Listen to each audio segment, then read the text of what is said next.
لا حول ولا قوة إلا بالله العلي العظيم. أعوذ بالله من الشيطان اللعين الرجيم. بسم الله الرحمن الرحيم. الحمد لله الذي لم يتخذ صاحبة ولا ولدا ولم يكن له شريك في الملك ولم يكن له ولي من الذل وكبره تكبيرا.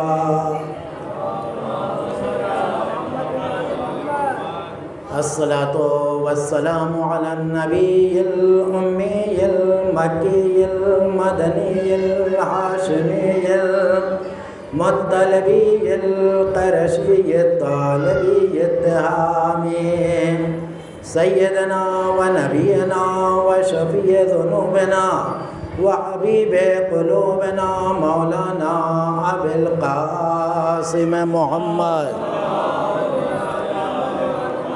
وآله الطيبين الطاهرين المعصومين المظلومين ولعنة الله على أعدائهم أجمعين من ليلنا هذا إلى قيام يوم الدين. أما بعد فقد قال الله تبارك وتعالى في حديث قدسي وهم فاطمة وأبوها وبعلها وبنوها.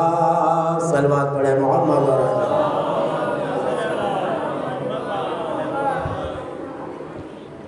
اربعین ہے آج. عربی لفظ ہے اربعین. اربعین کے معنی ہیں امام حسین علیہ السلام کی شہادت کے 40 دن گزرنے کے بعد، یعنی 40واں، جس کو چہلم کہتے ہیں، اس کو عربی میں اربعین کہتے ہیں. اربعین کی فضیلت آپ نے سنا بھی اور یوٹیوب کے ذریعے سے دیکھا بھی. چھٹے امام امام جعفر صادق علیہ السلام فرما رہے ہیں من اتا قبر الحسین ماشیہ، جو پیدل چل کے امام حسین کی قبر تک جائے. ماشیہ اسی سے بنا مشی. سنتے ہیں نا آپ کی مشی کر رہے ہیں. مشی عربی لفظ ہے، اسی سے آیا ماشیہ. پیدل چل کے جو قبر حسین تک جائے فَكَتَبَ اللَّهُ لَهُ، تو اللہ اس کے لیے جنت واجب کر دیتا ہے. یہ تڑپ ہر ظاہر کے اندر ہے، ہر مومن کے اندر ہے. آپ کے اندر بھی ہے، ہمارے اندر بھی ہے. وہ 2.5 کروڑ جو تھے وہ تو خوش نصیب تھے جو پہنچ گئے. 2.5 کروڑ گئے نا، 25 ملین، 2.5 ملین،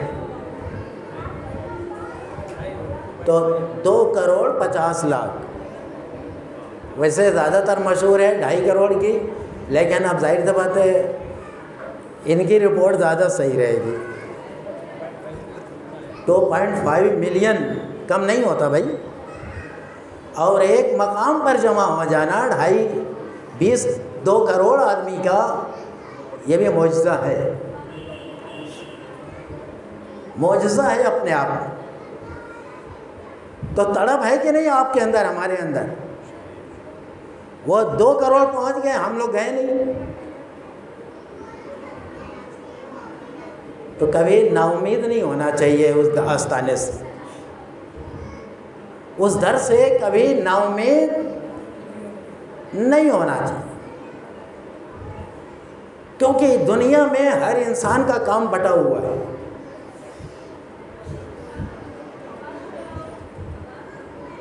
بھائی جو سوچ پڑھ رہا ہے اس کا کام الگ ہے، جو ماتم کر رہا ہے ہر ایک کا کام بٹا ہے کہ نہیں بٹا ہے. میں دوسری طرف مثال لے کے نہیں جاؤں گا، میں تو یہی کی دوں گا. تقریر کرنے کا کام سب کا کام الگ الگ ہے. تو نا امید اور دل چھوٹا ہونے کی یہاں پہ کوئی نہ گنجائش ہے نہ ضرورت ہے، کیونکہ وہ آستانہ جو ہے وہ کریم ابن کریم کا آستانہ ہے۔ پوری دنیا میں کتنے مومنین ہیں؟ کیا سب پہنچ گئے حرم امام حسین میں؟ نہیں پہنچے۔ بھئی کربلا میں 10 محرم کو سارے شہیدوں کی شہادت ہو گئی، ان کا کام تھا کربلا تک، بڑا قیمتی جملہ دے رہا ہوں، ان کی ذمہ داری تھی کہاں کی؟ اور شام کون گیا؟ ذہن پہنچا کہ نہیں پہنچا؟ کام بٹا ہے کہ نہیں بٹا ہے؟ بھائی شہداء کی ذمہ داری سرزمین کربلا تک، اور کوفہ اور شام کی ذمہ داری اب شہداء کی نہیں ہے۔ اب وہاں جو ذمہ داری ہے وہ زینب اور سید سجاد کی ہے۔ کام بٹا کہ نہیں بٹا؟ انہوں نے اپنی ذمہ داری سرزمین کربلا میں نبھائی، اور شہزادی نے اپنی ذمہ داری کوفہ اور شام میں نبھائی۔ اگر شہزادی نے شام میں اپنی ذمہ داری نہ نبھائی ہوتی تو آج عزاداری امام حسین تو کام بٹا کہ نہیں بٹا؟ قیمتی بات میں نے کہہ دی ہے۔ اب آئیے ہم اپنے آپ کو جوڑ دیں کہ وہ 2 کروڑ گئے، ہم نہیں گئے، تو امام حسین علیہ السلام اسی سے میں جوڑ دوں کہ ان کی ذمہ داری تھی کہ وہ جا کے مشی کریں اور حرم امام حسین میں جا کر کے زیارت کریں اور پرسہ دیں۔ ہماری ذمہ داری یہ ہے کہ ہم اپنے عزا خانے کو حرم امام حسین بنا کے سیدہ کو پرسہ دے دیں۔ سید صلوات پڑھ دیں محمد اور آلہ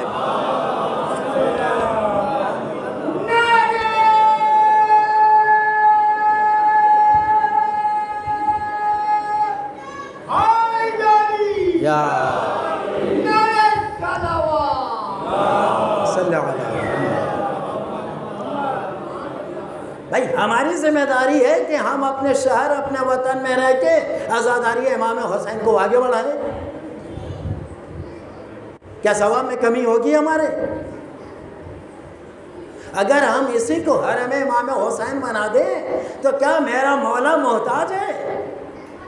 اگر ہم یہاں السلام علیکہ یا ابا عبداللہ کہیں تو ہمیں بھی وہی ثواب دے گا، کیونکہ تڑپ ہے ہمارے اندر، اس آستانے پہ کسی چیز کی کمی نہیں ہے۔ آپ اسی کو حرم امام حسین بنا کے ابا عبداللہ کی بارگاہ میں سلام بھیج دیجئے تو جو ثواب کربلا جانے کا ہے وہی ثواب اسی امام باڑے سے آپ کو مل سکتا ہے۔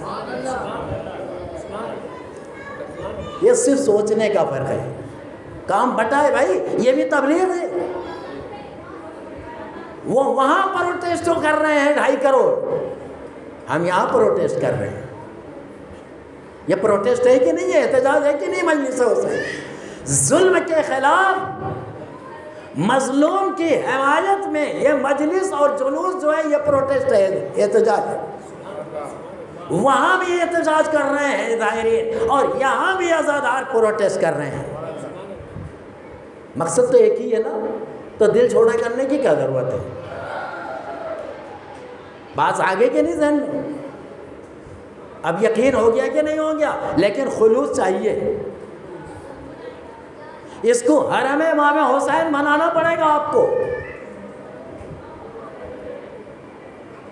تب تو اجر ہے۔ سمجھ رہے؟ یہ ذمہ داری ہم سب کی ہے، خلوص، کیونکہ صرف وہیں حسین تھوڑی سلام کا جواب دیتے ہیں، یہاں بھی دیتے ہیں۔ خلوص ہونا چاہیے، معرفت ہونا چاہیے، رسم نہیں ہونا چاہیے۔ اگر رسم ہے تو وہاں جا کے ایک بار نہیں 1000 بار جاؤ، رسمن جاؤ، کچھ نہیں ملنے والا، اور یہیں رہو اور خلوص سے آ کے عزاداری کر لو، سلام کر لو، تو آپ کو وہی اجر ملے گا جو وہاں جا کے دینے ملنے والا ہے۔ صلوات پڑھ دیں محمد۔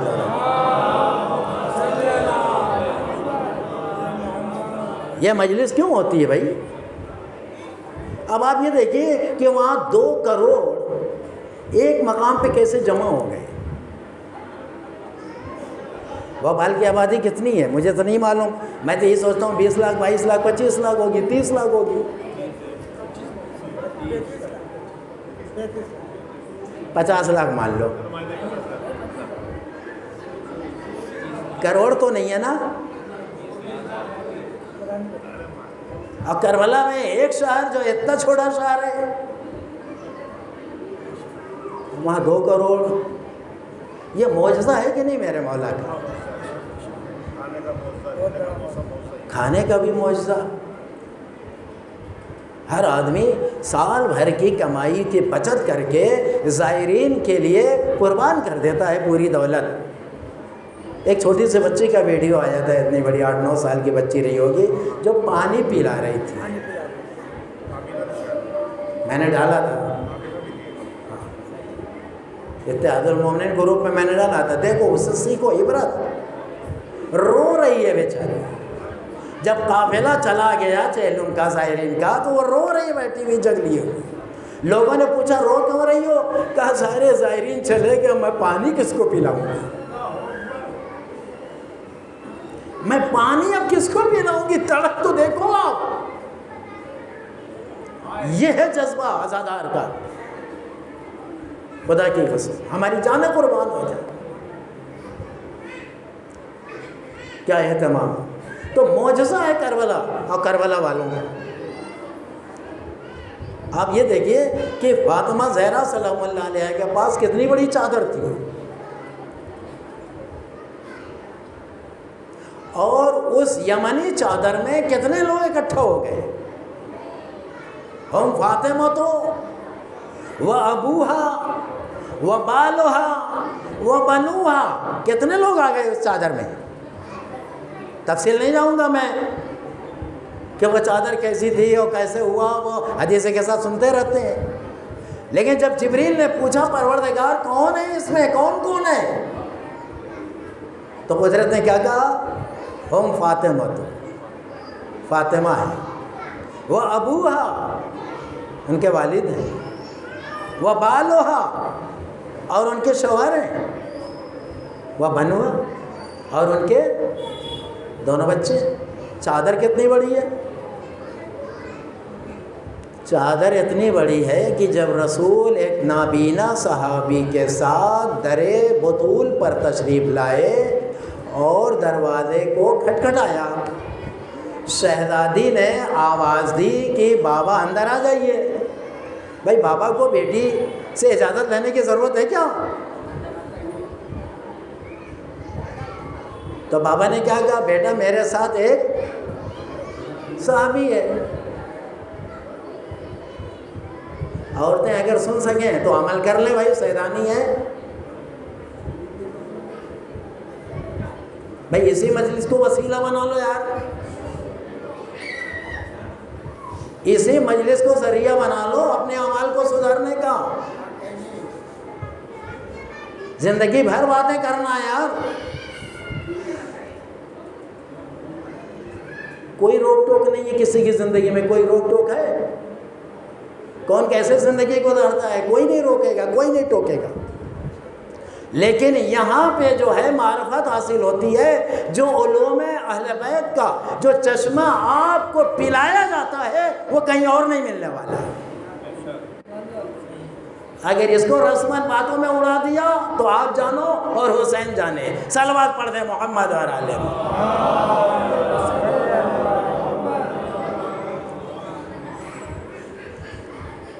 شہزادی کے پاس ایک چادر تھی. بابا نے کہا بیٹا اندر آ جاؤں. کہا آ جائیے. حضور نے کہا میرے ساتھ ایک صحابی ہے لیکن نابینا ہے. تو فاطمہ کا جواب سن لیجئے، سنا ہوا ہے. شہزادے نے کیا جواب دیا؟ بابا آپ کو پتہ تو ہے میری چادر کی ظرفیت معلوم ہے کتنی بڑی ہے. سر ڈھانکتی ہوں تو پیر کھل جاتا ہے اور پیر ڈھانکتی ہوں تو. رسول نے کہا وہ نابینا ہے. شہزادی نے کہا میں تو نابینا نہیں ہوں. صلوات پڑھ دیں محمد اور آلہ محمد. یہ جملہ جو ہے نا ہماری زندگی بدل سکتا ہے کہ میں تو نابینا نہیں ہوں بھائی، وہ مجھے نہیں دیکھ سکتا لیکن میں تو دیکھ سکتی ہوں نا. چلیے شہزادی کی بات ہو جائے. شہزادی کیا گھر سے باہر نہیں نکلتی تھی؟ صرف گھر کی چار دیواری میں رہا کرتی تھی کیا شہزادی؟ جب ضرورت پڑی ہے شہزادی گھر سے باہر نکلی ہے کہ نہیں نکلی ہے؟ لیکن کیا ہمارے گھرانے کی عورتوں کی طرح نکلی ہیں؟ سوال ہے.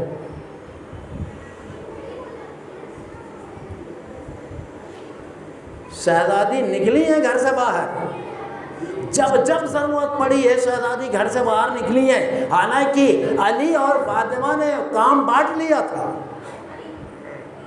گھر کا باہر کا کام علی کے ذمے اور گھر کے اندر کا کام، لیکن اس میں بھی علی نے گھر کے کام کو فاطمہ کا جو کام تھا اس میں سے کچھ اپنے حصے میں لے لیا تھا.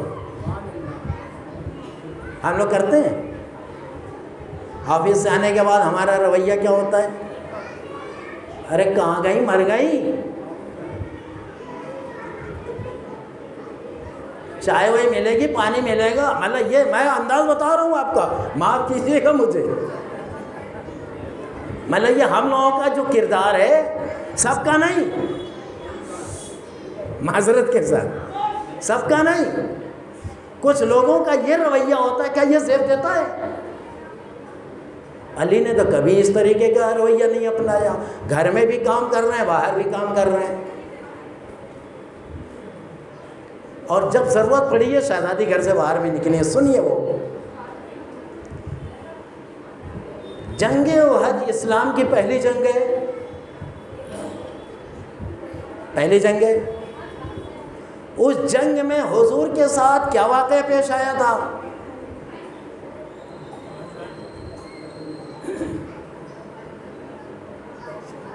دندانے مبارک آپ کے، کیونکہ لشکر اسلام جیت رہا تھا، فتح کی طرف جا رہا تھا. 99.9% لشکر اسلام جیت چکا تھا، لیکن تھوڑی دیر میں نقشہ ہی بدل گیا. جو جنگ جیت رہا تھا لشکر اسلام، وہ اب اس کی وجہ میں نہیں بتاؤں گا، سب کو پتہ ہے. وہ ایک سیف اللہ پیدا ہوا ہے نا، خالد ابن، دشمن کی طرف سے لڑ رہا ہے اور آج وہ ہمارا ہیرو دنیا کا بن گیا ہوا ہے.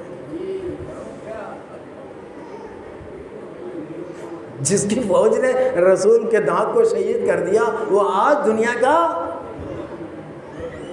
اللہ کی تلوار، سیف اللہ. بہرحال اس نے حملہ کیا، لشکر اسلام میں انتشار پیدا ہوا، تتر بتر ہوئے، اور اچانک ایسا حملہ ہوا تھا کہ لشکر اسلام سنبھل نہیں پایا. اس کے بعد تو آپ جانتے ہیں کہ کچھ لوگ کہاں کہاں جا کے رکے، ہے نا. خود کہا دیا ہم تو پہاڑی بکروں کی طرح کود رہے تھے، ہے نا. یہ ساری باتیں تاریخی چیز ہے بھائی، اس کو تاریخ سے محو نہیں کیا جا سکتا. اچانک جب حملہ ہوا، لشکر اسلام کو سنبھلنے کا موقع نہیں ملا. اسی بیچ میں حضور کے دندانے مبارک شہید ہو گئے. آواز گونجی، قد قتل محمد، محمد قتل کر دیے گئے. جب لشکر اسلام نے یہ جملہ سنا تو جو بچے تھے وہ بھی بھگے. کیا اب لڑکے کیا کریں گے، ہمارا سپہ سالار ہی نہیں رہا، ہے نا. لیکن جب علی نے یہ قد قتل محمد کی آواز سنے تو علی سمجھ گئے کہ یہ ابلیس کی، شیطان کی آواز ہے. یہ دھوکہ دینے کے لیے پروپیگنڈا کیا گیا. آج دنیا جو کر رہی ہے، کر رہی ہے کہ نہیں کر رہی ہے. علی نے اب دشمنوں کو دفاع کرنا شروع کیا. علی سمجھ گئے کہ رسول شہید نہیں ہو سکتے. تلوار لے کے، ذوالفقار لے کے اسی جنگ میں ذوالفقار آئی ہے، دشمنوں کے اوپر دفاع کرنا شروع کیا۔ اب سنیے ادھر، یہ خبر جو تھی مدینے میں پہنچی، میدان احد سے خبر کہاں پہنچی کہ حضور کے دندان مبارک شہید ہو گئے۔ فاطمہ نے فوراً اپنے حجاب کا اہتمام کیا، پورے حجاب میں شہزادی گھر سے باہر نکلی۔ کیوں نکلی؟ یہ تاریخ کا پہلا موقع ہے جہاں شہزادی میدان جنگ کی طرف جا رہی ہیں۔ بابا کے دانت کی شہادت کی خبر سن کے عیادت کرنے بابا کی گئی ہے۔ اب سوچئے کہ مدینے سے جب وہ اپنے بیت الشرف سے شہزادی نکلی، تاریخ بتاتی ہے کہ فاطمہ میدان احد میں اتنی دیر میں پہنچی کہ ادھر سے فاطمہ پہنچی ہیں اور ادھر سے علی دشمنوں کا ڈیفنس کر کے رسول کی خدمت میں آ گئے۔ غور کیجیے گا، کیونکہ ایک بیٹی اپنے باپ کے لیے جا رہی ہے، کتنی تیز گئی ہوگی، یہ ذہن میں رہے۔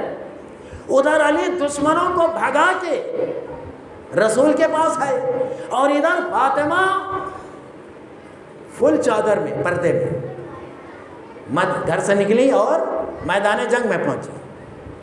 دونوں، ادھر سے علی آئے، ادھر سے، یعنی دونوں کا ورود جو ہو رہا ہے ایک ساتھ۔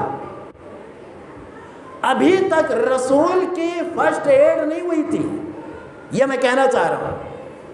بھائی دانت شہید ہو گئے تھے، خون جاری تھا، ایک دانت ٹوٹتا ہے تو کتنا خون نکلتا ہے، کتنی تکلیف ہوتی ہے، ابھی تک فرسٹ ایڈ نہیں ہوئی تھی۔ فاطمہ جب گئی ہیں اپنے بابا کے پاس تو علی ادھر سے آئے، علی دوڑ کے گئے، پانی ڈھال میں پانی لے کے آئے۔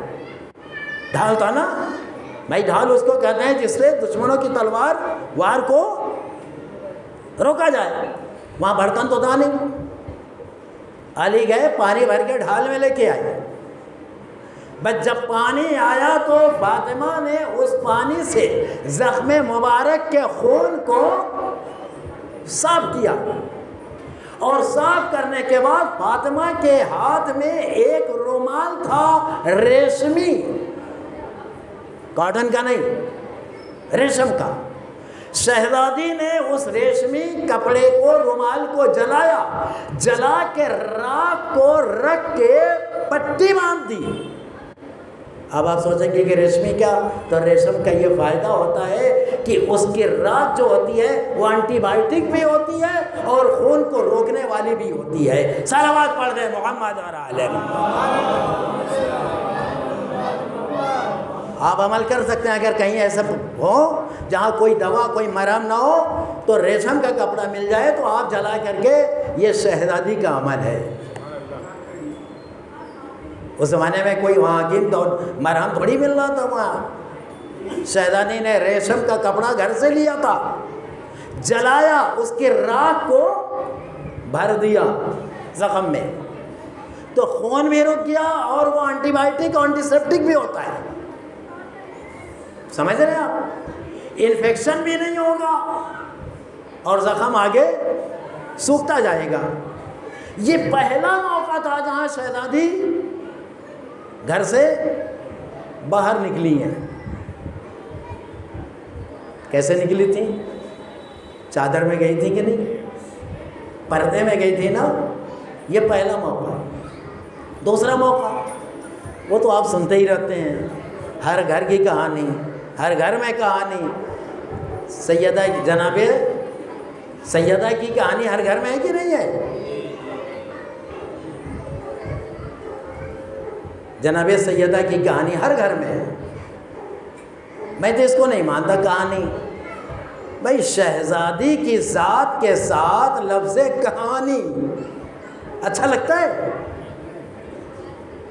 ارے معجزہ کیوں نہیں لکھ دیا جاتا؟ شہزادی جناب سیدہ کا معجزہ، یہ بھی مجھے لگتا ہے کہ کچھ پلاننگ کے تحت یہ کیا گیا ہے۔ سمجھ رہے ہیں آپ؟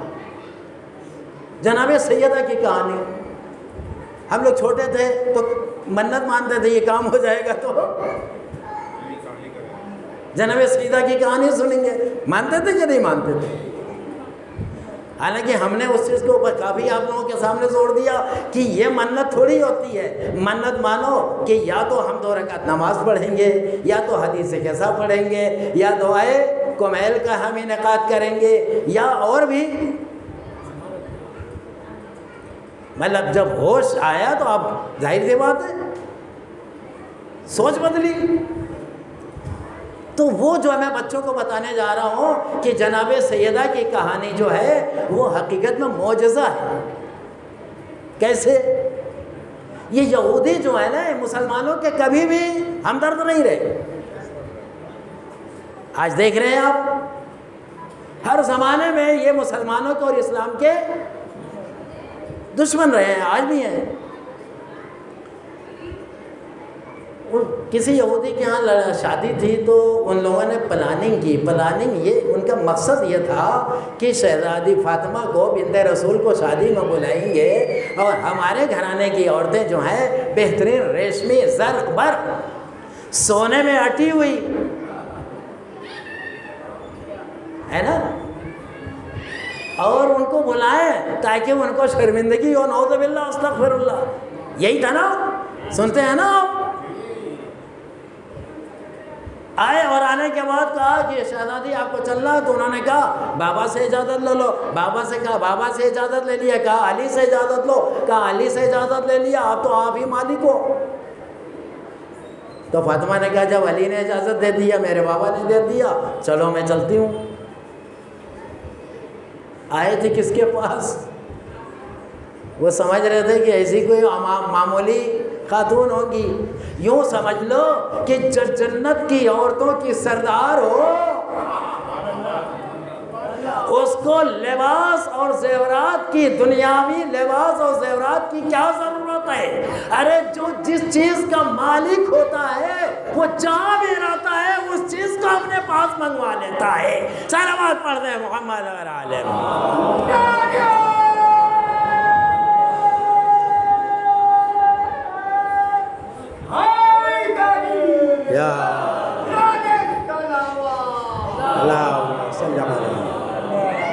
وہ سوچ کے یہ آئے تھے کہ ان کو نعوذ باللہ شرمندگی ہوگی ہمیں دیکھ کے. فاطمہ نے کہا آؤں گی. صرف نماز پڑھی ہے حجرے میں جا کے. ادھر سے کیا آیا؟ سنا ہے نا ساری چیز. زیورات آئے، لباس آئے. ان لباس اور زیورات کا کیا دنیا والا مقابلہ کر سکتا ہے؟ اب جب شہزادی کی سواری یہودی عورتوں کے جھرمٹ میں پہنچی، بس شہزادی کا جانا تھا کہ ساری عورتیں غش کھا کے گر پڑی. مقصد تھا کہ ان کو نعوذ باللہ استغفر اللہ ذلیل کرنا. صرف ان کے آنے سے، ان کے لباس اور زیورات سے آنکھیں ایسی چکا چوندھ ہو گئیں کہ سب بے ہوش ہو گئیں. جب ہوش میں آئیں تو کلمہ پڑھتی ہوئی اٹھتی ہیں. صلوات پڑھ دیں محمد علیہ.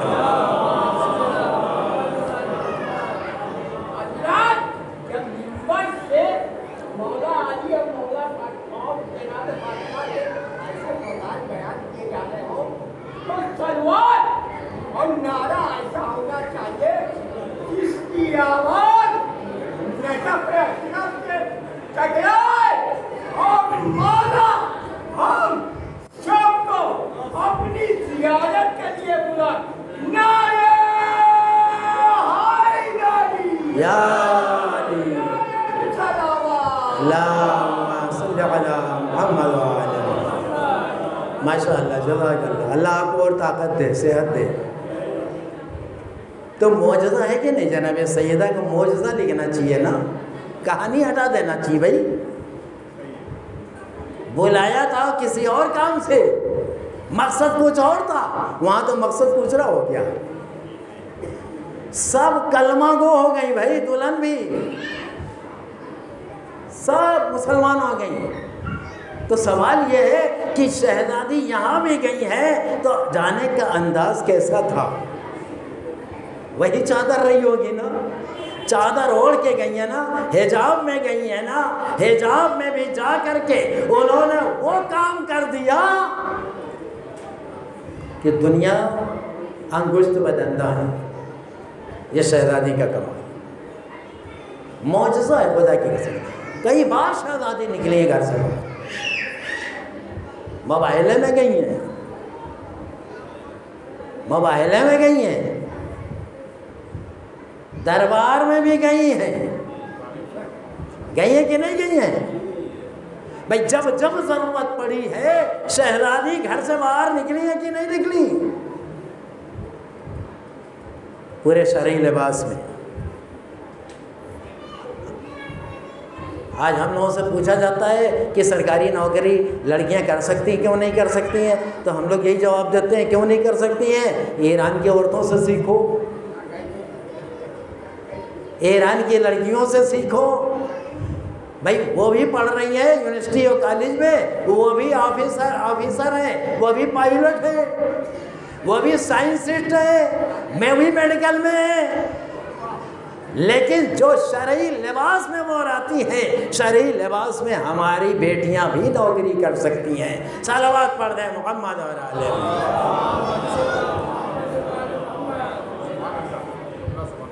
پردے کی اہمیت اس لیے بہت زیادہ ہے کہ آپ دیکھیں ہم لوگ نوحہ پڑھتے ہیں چادر چھن گئی، نوحہ پڑھتے ہیں کہ شہزادیاں ننگے سر پھرائی گئیں، پڑھتے ہیں کہ نہیں؟ اور پڑھنا بھی چاہیے، کیونکہ یہ اتنا بڑا ظلم ہے کہ جن شہزادیوں کو کبھی سورج نے ننگے سر نہیں دیکھا، وہ شہزادیاں بھرے دربار میں جا رہی ہیں، بازار میں گھمائی جا رہی ہیں، اور منادی ندا بھی دے رہا ہے کہ جس کو رسول کی بیٹیوں کو دیکھنا ہو آ کے دیکھ لے۔ کتنا بڑا ظلم ہے۔ زمین پھٹ جانا چاہیے تھا اور انسان کو زمین کے اندر سما جانا چاہیے تھا، شہزادی کو ننگے سر کر کے گھمایا گیا۔ اللہ اکبر، بہت بڑا ظلم ہے، زمین قیامت آ جانا چاہیے تھا۔ لیکن آپ دیکھیں کہ جب شہزادیاں قید ہیں، ایک رسے میں 12 گلے ہیں، بڑی بھی ہے چھوٹی بھی ہے، اور ظاہر سی بات ہے جب بڑی عورت آگے بڑھے گی تو چھوٹی بچی کا گلا کھینچے گا، کسے گی گلے۔ سکینہ اور کہاں شہزادی زینب، ام کلثوم، رقیہ، لیلا، بہرحال قافلہ جا رہا ہے۔ قافلہ جاتے جاتے تھوڑا ہو سکتا ہے مصائب میرا طولانی ہو جائے، قافلہ جاتے جاتے ایک مقام پہ رک جاتا ہے، میں نے اسی لیے بدل دیا، مصائب کی طرف آ گیا، کیونکہ مصائب تھوڑا سا آج تفصیلی بھی ہو سکتا ہے، 10 منٹ کی جگہ 15 منٹ۔ ایک مقام پہ رکا قافلہ، وہ مکان کے دروازے پہ کچھ عورتیں بیٹھی ہوئی تھیں، اور اس دروازے کے سامنے ہی شہزادیاں جا کے رکی۔ سمجھ گئے آپ وہ گھر کس کا تھا؟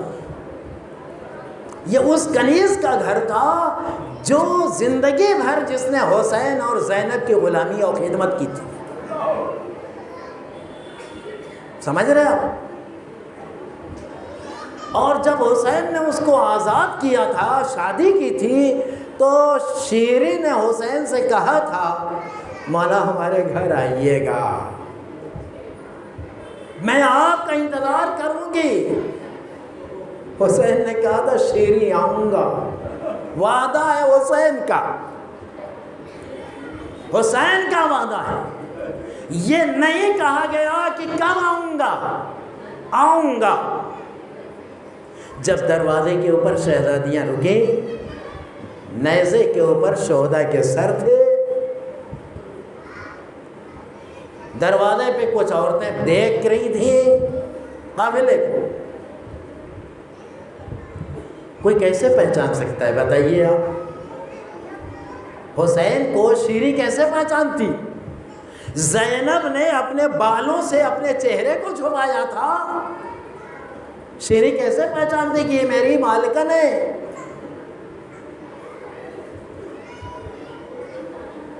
جیسے ہی روکا وہاں پہ قافلہ شہزادیوں کا، تو اس گھر کی جو مالکن تھی شیری، اس نے دیکھا کہ ایک چھوٹی سی بچی ہے جو ایک خاتون سے ہاتھوں سے اشارہ کر کے پانی مانگ رہی ہے۔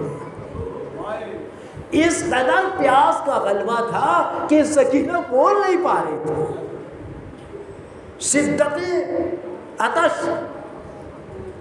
شیری سمجھ گئی، شیری نہ تو زینب کو پہچان رہی ہے اور نہ پلٹ کے پوچھ رہی کہ آپ کون۔ شیری تو دیکھ رہی ہے کہ یہ قیدی ہیں، عام قیدی۔ وہ شیری دوڑ کے گئی اندر، اشارہ سمجھ گئی سکینہ کا۔ سکینہ نے شیری سے نہیں پانی مانگا تھا، پھوپھی سے اشارہ کیا تھا۔ شیری سمجھدار تھی، دوڑ کے گئی، پانی کا کوزہ لے کے آئی۔ کہا بی بی بچی بہت پیاسی لگ رہی ہے، اس کی آواز تک نہیں نکل رہی ہے، یہ پانی لو۔ زینب کے ہاتھ میں پانی کا پیالہ آیا، زینب نے سکینہ کی طرف بڑھایا۔ شیری نے، اب میں شیری اس لیے بار بار نام لے رہا ہوں کہ آپ کے ذہن میں رہے، شیری نے کہا جو ابھی تک پہچانا نہیں تھا، کہتی ہے کہ بی بی قیدی ہے قیدن، میں نے سنا ہے کہ قیدیوں کی دعا بہت جلد قبول ہوتی ہے، میری 2-3 دعائیں ہیں، دعا کرا دو۔ شہزادی زینب نے سکینہ کا ہاتھ پکڑ لیا، کہا خبردار بیٹا، ہمارے گھرانے کا یہ رواج نہیں ہے، پہلے اس کے لیے دعا کرو پھر پانی پینا۔ زینب نے دعا کیا، پوچھا خاتون بتا دے کیا دعا ہے؟ کہا پہلی دعا یہ ہے کہ جیسے آپ لوگ قیدی ہوئے ہیں نا، دعا کر دیجیے کوئی قیدی نہ ہو۔ دوسری دعا یہ ہے کہ دعا کر دیجیے کہ جلدی سے ہمیں مدینہ جانا نصیب ہو جائے۔ دیکھیں زینب دعا کر رہی ہیں، سکینہ آمین کہہ رہی ہیں۔ زینب نے جب مدینہ کا نام سنا تڑپ گئے، وطن ہے نا، اپنے وطن سے بڑی محبت ہوتی ہے نا انسان کو۔ کہا مدینے سے تیرا کیا تعلق ہے؟ کہا مدینے میں میرے شہزادے رہتے ہیں، مدینے میں میری شہزادیاں رہتی ہیں۔ کہا پہچان لوگی کون؟ کہا میرے شہزادے حسن اور حسین اور میری شہزادیاں زینب و ام کلثوم۔ تو ایک مرتبہ زینب نے کہا کہ اے بی بی اگر تم اپنے شہزادے اور شہزادیوں کو دیکھو تو پہچان لو گے۔ شیری نے کہا ارے برسوں میں نے خدمت کی ہے۔ بس جیسی یہ شیری نے جملہ کہا، زینب نے اپنے چہرے سے بال کو ہٹایا، کہا اے شیری، ارے زینب تیرے سامنے ہے، اے شیری کہاں پہچانا؟ اے شیری ارے دیکھ میرے بھیا حسین کا سر نوک نیزہ کے اوپر بلند ہے۔ اے شیری ہم لٹ گئے، نوک نیزہ کے سر سے سر حسین سے آواز آئی، اے شیری میں نے وعدہ کیا تھا کہ میں تیرے دروازے پہ آؤں گا، اے شیری میں نے وعدہ پورا کیا۔ جزاک اللہ عزادارو، خدا آپ کو کسی غم میں نہ رولائے سوائے غم اہل بیت کے۔ عزادارو اب یہ قافلہ جا رہا ہے، دربار یزید میں پہنچا۔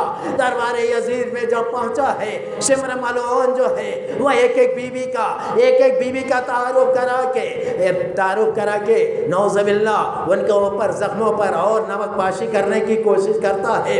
لیکن عزادارو بھرے دربار میں، دشمن کے بھرے دربار میں علی کی بہادر بیٹی نے یزید کی آنکھوں میں آنکھیں ڈال کر کے بات کرنا شروع کیا ہے، یزید تو چاہے جتنی طاقت لگا لے، میرے بھیا حسین کا ذکر مٹانے کے لیے، ہمارے بیت کا ذکر مٹانے کے لیے، اللہ کا ذکر مٹانے کے لیے، توحید کا ذکر مٹانے کے لیے، لا الہ الا اللہ کا ذکر مٹانے کے لیے، قرآن کا ذکر مٹانے کے لیے چاہے جتنی تو طاقت لگا لے، یا حسین کا نام بھی زندہ رہے گا، خدا کا نام بھی زندہ رہے گا، تیرا نام ہمیشہ کے لیے مٹا کے رکھ دوں گی۔ یہ علی کی بہادر بیٹی ہے تو یزید کی آنکھوں میں آ کے ڈال کے بات کر رہی ہے۔ دنیا میں کوئی ایسی نہیں کہا گیا کربلا کی شیر دل خاتون، کربلا کی شیر دل خاتون۔ اس کے بعد عزاداروں بیویوں کو قید خانے میں ڈال دیا گیا۔ قید خانے میں شہزادی سکینہ کی شہادت ہو گئی۔ عالم غربت میں حسین کے سینے پہ سونے والی سکینہ ہائے بابا کہتی ہوئی دنیا سے چلی گئی، اس دنیا سے چلی گئی۔ اور بے کسی اتنی کہ جو کرتا شام غریبہ میں جلا تھا وہی کفن کی شکل میں لے گئی، 2 گز کپڑا بھی نصیب نہ ہوا۔ زندان سے رہائی مل گئی رہائی۔ زینب نے سید سجاد سے کہا بیٹا یزید نے رہائی دی ہے نا، ایک کام یہ کرو یزید سے کہہ دو کہ ہمارے لیے ایک مکان خالی کرا دے تاکہ ہم اپنے شہداء کا ماتم کر سکیں۔ زینب کی خواہش ہے آزاداری ہے، خدا کی قسم اس میں رخنا مت ڈالنا ورنہ زینب سوال کریں گی۔ زینب کی یہ خواہش ہے بیٹا یزید سے کہو ایک مکان خالی کرا لے، امام باڑا نہیں تو۔ سید سجاد نے یزید سے کہا، یزید نے کہا جیسی مرضی۔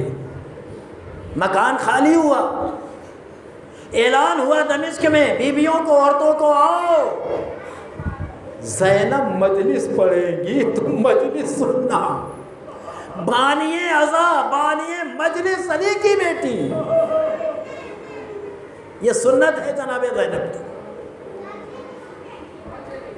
بیان کرنا شروع کیا بیویوں میں کوہرام۔ بھائی ہم نے واقع کربلا دیکھا نہیں ہے، پڑھ کے آپ کو سنا رہے ہیں تو آنکھیں آپ کی اشکبار ہو رہی ہیں۔ ارے زینب تو چشمدید تھی، انہوں نے حسین کے گلے میں خنجر چلتا ہوا دیکھا تھا۔ کیا کوہرام برپا ہوا ہوگا؟ مجلس ہو رہی ہے، یزید کی طرف سے اعلان ہوا کہ جو شام غریبہ میں جو تبرکات لوٹ لیے گئے تھے وہ واپس کر دیے جائیں، شہداء کے سر واپس کر دیے جائیں، بیویوں کی چادریں واپس کر دی جائیں۔ عزاداروں اختصار کے ساتھ بات آگے بڑھا رہا ہوں، آپ کی زحمت کو ختم کر رہا ہوں۔ ایک سر آئے شہداء کے، عزاداروں ایک مرتبہ حسین کا سر آیا، زینب نے آگے بڑھ کے لے لیا۔ اس کے بعد عزاداروں عباس کا سر آیا، ام کلثوم نے آگے بڑھ کے لے لیا۔ علی اکبر کا سر آیا، ام لیلا نے آگے بڑھ کے لے لیا۔ قاسم کا سر آیا، ام فروہ آپ لے لو اپنے چاند کا سر۔ عزاداروں اس کے بعد 2 سر آئے، بیویاں شام کی ایک دوسرے کے چہرے کو دیکھ رہی ہیں اور یہ کہہ رہی ہیں کہ کاش ان بچوں کی ماں زندہ نہ ہو، ورنہ یہ چاند جیسے سر دیکھ کے ماں کا کلیجہ پھٹ جائے گا۔ عزاداروں یہ جملہ اب زینب سے برداشت نہ ہو سکا، زینب نے تڑپ کے کہا اے شام کی عورتوں خدا کے واسطے ایسا مت کہو، ان بچوں کی ماں یہ زینب ہے، ایک لیکن زینب نے یہ مصمم ارادہ کر رکھا ہے کہ میں حسین کا ماتم کروں گی، اپنے بچوں کا ماتم نہ کروں گی۔ جزاک اللہ عزاداروں، کوہرام برپا ہے، ماتم برپا ہے۔ اس کے بعد چادریں آنا شروع ہیں۔ زینب نے ایک چادر آئی بڑھ کے لیا، دوسری چادر آئی زینب نے لیا، ام کلثوم کے حوالے کیا۔ ایک چادر آئی بھابھی ام لیلا یہ آپ کی چادر ہے، ایک چادر آئی بھابھی رباب یہ آپ کی چادر ہے، ایک چادر آئی بھابھی ام پروا یہ آپ کی چادر ہے۔ عزاداروں سنو، میری ماں اور بہنوں سنو، آخر میں ایک چھوٹی سی چادر آئی، ایک چھوٹی سی چادر آئی۔ ارے زینب نے وہ چھوٹی سی چادر کو لیا، چاروں طرف دیکھا، سکینہ اے سکینہ آؤ یزید نے تیری چادر بھیجا ہے۔ پردے کا بڑا خیال تھا، پردے کا بڑا اہتمام تھا۔ عزاداروں میر میں آپ زینب سکینہ کو آواز دے رہی ہے، اب مجلس ختم ہو گئی، اب یہ قافلہ چل رہا ہے۔ عزاداروں اب جب قافلہ چلنے لگا تو ایک مرتبہ زینب نے بیویوں کے اوپر نظریں دوڑائیں، ارے لیلا موجود ہے، عزاداروں ام پروا موجود ہے، ام کلثوم موجود ہے، ایک بھابھی رباب موجود نہیں ہے۔ ارے زینب نے کہا ام کلثوم بہن آؤ، ارے بھابھی رباب نہیں ہے۔ اب جو تلاش کرتے ہوئے ارے رباب کی تلاش میں جو چلی ہیں تو زندان میں پہنچے، ارے اندھیرے میں ایک قبر سے لپٹی ہوئی ارے رباب بہن کر رہی ہے، اے بیٹا ہم کربلا جا رہے ہیں، اے بیٹا ارے بتاؤ بابا سے کیا کہوں، عجب نہیں کہ قبر سکینہ سے آواز آئی ہو، اے اماں اب کربلا جانا تو میرے اوپر جو ظلم ہوئے بتا دینا اے بابا، میں پیاسی اس دنیا سے چلی گئی۔ جزاک اللہ عزادارو، خدا آپ کو کسی غم میں نہ رلائے سوائے غم اہل بیت کے۔ اب یہ قافلہ چلا ہے عزادارو، یزید نے کہا اے سید سجاد بیویوں کے لیے ہماری کا انتظام کر دیتا ہوں، بیویوں کے لیے ہماری کا انتظام کر دیتا ہوں، آپ تو لٹے ہوئے ہیں نا، آپ کے پاس تو کچھ بھی نہیں ہے نا، ہماریاں کا انتظام کر دیا جائے۔ لو یزید کی طرف سے ہماریوں کا انتظام ہو گیا، سیاہ پردے ڈال دیے گئے، ایک میں بی بی زینب، ایک میں کلثوم، ایک میں رباب، ایک میں لیلا، ساری بیویاں ایک ایک ہماری میں بیٹھی ہیں۔ اب یہ قافلہ کربلا جا رہا ہے، کربلا جا رہا ہے، جاتے جا رہا ہے، اور ادھر مدینے سے جناب جابر ابن عبداللہ الانصاری جو نابینا ہو گئے تھے اپنے غلام کو لے کے سب سے پہلے کربلا، سب سے پہلا ظاہر امام حسین کی شکل میں جابر کربلا پہنچ چکے تھے۔ غلام سے پوچھا غلام میرے مولا کی قبر کہاں ہے، جب آ جائے تو بتا دینا۔ قبر پہ آئے، ایک مرتبہ غلام نے کہا مولا آقا یہ ہے میرے مولا کی قبر۔ ارے جابر نے اپنے آپ کو قبر حسین پہ گرا دیا، بیان کرنا شروع کیا، بیان کر ہی رہے تھے، مرثیہ پڑھ ہی رہے تھے کہ اتنے میں جابر کے کانوں میں اونٹ کے گلے کی گھنٹیوں کی آواز آئی، نابینا ہے۔ جابر نے غلام سے کہا اے غلام یہ آواز کیسی آ رہی ہے؟ غلام نے جو دیکھا کہ کچھ سیاہ ہماریاں آ رہی ہیں، غلام نے کہا آقا کچھ سیاہ ہماریاں ہیں تو ایک مرتبہ جابر نے کہا جب قریب آ جائے تو مجھے اور بتا دینا۔ جب قریب قافلہ آیا ہے بیویوں کا تو ایک مرتبہ غلام نے کہا اے آقا ارے اس میں تو کچھ خواتین نظر آ رہی ہیں، تو جابر نے غلام سے کہا مجھے ایسے مقام پہ لے کے چلو جہاں پہ شہزادیاں مجھے نہ دیکھ سکے، اللہ پردے کا اتنا اہتمام۔ ارے غلام نے جابر کو ایک پوشیدہ مقام پہ پہنچایا، اور جب بیویوں کا قافلہ آیا ارے شہزادی زینب نے قبر حسین پہ پہنچتے ہی اپنے کو ہماری سے نیچے گرایا، قبر حسین سے لپٹی، اے بھیا ارے ہم زندان سے ارے چھٹ کے آئے ہیں، اے بھیا بڑے بازاروں میں دربار میں پھرایا گیا، اے بھیا آپ کے سینے پہ سونے والی سکینہ کو ہمیشہ کے لیے زندان کی تاریک کوٹری میں چھوڑ دیا۔ جزاک اللہ عزادارو، اب آخری بات، اب یہ سارا مسائل سارا بیان کر کے اب یہ قافلہ مدینے چلتا ہے، کربلا سے مدینہ۔ 40ویں کے دن زینب کربلا پہنچی تھی، روم اربعین۔ عزادارو اب قافلہ مدینے کے لیے جا رہا ہے، بس جیسے مدینے کے باہر، جیسے مدینے کے قریب پہنچے عزادارو اب قافلہ کچھ ٹھہرا، اس کے بعد ایک دن رات کی تاریکی میں یہ قافلہ مدینے کے اندر داخل ہوا۔ ام کلثوم نے مرثیہ پڑھنا شروع کیا، مدینہ جدنا لا تقبلینا، اے ہمارے نانا کے مدینے ہمارے آنے کو قبول نہ کرنا۔ ارے جب ہم گئے تھے ہماری گودیوں آباد تھے، ہمارے سروں پہ بزرگوں کا سایہ تھا، لیکن اے مدینہ ہم آئے ہیں تو ہمارے سروں سے ارے بزرگوں کا سایہ اٹھ چکا، بچوں کا سے ماں کی گود ویران ہو چکی۔ عزادارو وہ ساری منزلیں چھوڑتے ہوئے قبر نبوی پہ زینب گئی، پھر ماں کی لحد پہ گئی، اس کے بعد ہوتے ہوئے ایک مرتبہ بنی ہاشم کے محلے میں گئی ہیں، اپنے گھر کی طرف گئی ہیں۔ جب گھر کے پاس گئیں تو دیکھا کہ جناب عبداللہ ابن جعفر جو شہزادی زینب کے شوہر تھے گھر کے باہر تھے، اور زینب اپنے گھر کے طرف جا رہی تھی تو عبداللہ ابن جعفر نے زینب سے کہا، اے بی بی آپ کہاں جا رہی ہو؟ زینب نے کہا میں اپنے گھر جا رہی ہوں، یہی میرا گھر ہے۔ عبداللہ ابن جعفر نے کہا نہیں بی بی یہ آپ کا گھر نہیں ہے۔ عزاداروں سے غور فکر کیا آپ نے، یعنی زینب سال بھر میں اتنا بدل گئے، عبداللہ اپنی بیوی کو نہ پہچان سکے۔ زینب نے تڑپ کے کہا، اے عبداللہ ارے میں زینب بنت علی ہوں، مسائب پہ مسائب برداشت کر کے آئی ہوں۔ لو عزادارو زینب آگے بڑھے، گھر کے اندر گئی، سینہ خانہ میں گئی، اس کے بعد ایک چھوٹے سے کمرے میں گئی۔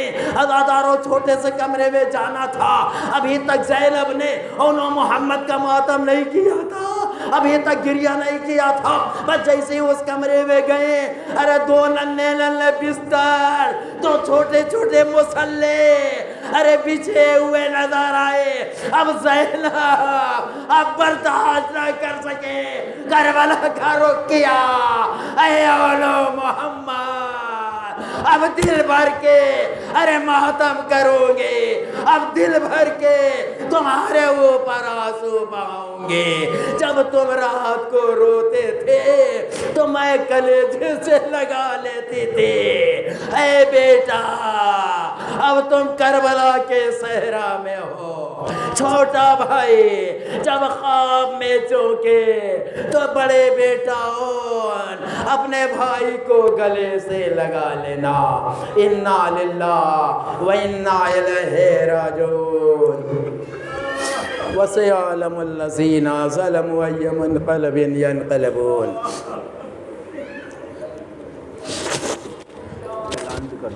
الہی بحق زہرا وابیہا وبالہا وبنیہا، پروردگار تو یشودائے کربلا کا واسطہ، اسیران کربلا کا واسطہ اس مختصر سی عبادت کو قبول فرما، ہم سب کی تمام گناہوں کو معاف فرما، ہم سب کی مغفرت فرما، ہم سب پر اپنی رحمتوں کو نازل فرما، جملہ مومنین مومنات کی گناہوں کو معاف فرما، جملہ مومنین مومنات کی مغفرت فرما، جملہ مومنین مومنات پر اپنی رحمتوں کو نازل فرما۔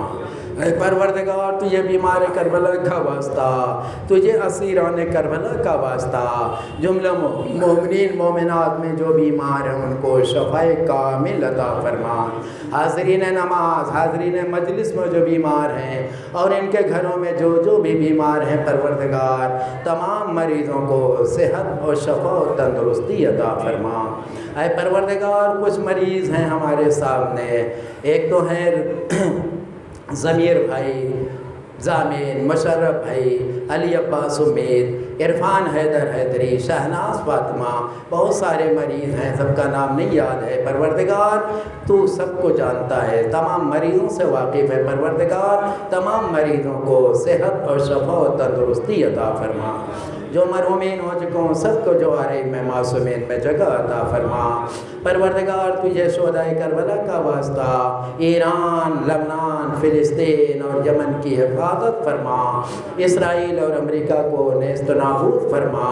جتنے بھی سائرین امام حسین کے کربلا گئے ہیں پروردگار ان کی زیارتوں کو قبول فرما، ان کو بخیر و عافیت ان کے وطن میں واپس پہنچا۔ ہم سب کو بھی تمام مقدس مقامات کی زیارت کرنے کا شرف عطا فرما، اور نجف سے کربلا ہمیں بھی پیدل چلنے کی توفیق عطا فرما۔ اے پروردگار جہاں جہاں بھی مومنین مومنات ہیں سب کی جان مال عزت آبرو کی حفاظت فرما۔ آقائے سستانی آقائے خامنائی کی حفاظت فرما، ہمارے امام زمانہ کے ظہور میں تعجیل فرما، ہم سب کو ان کے اعوان و انصار اور ان کے غلاموں میں شمار فرما۔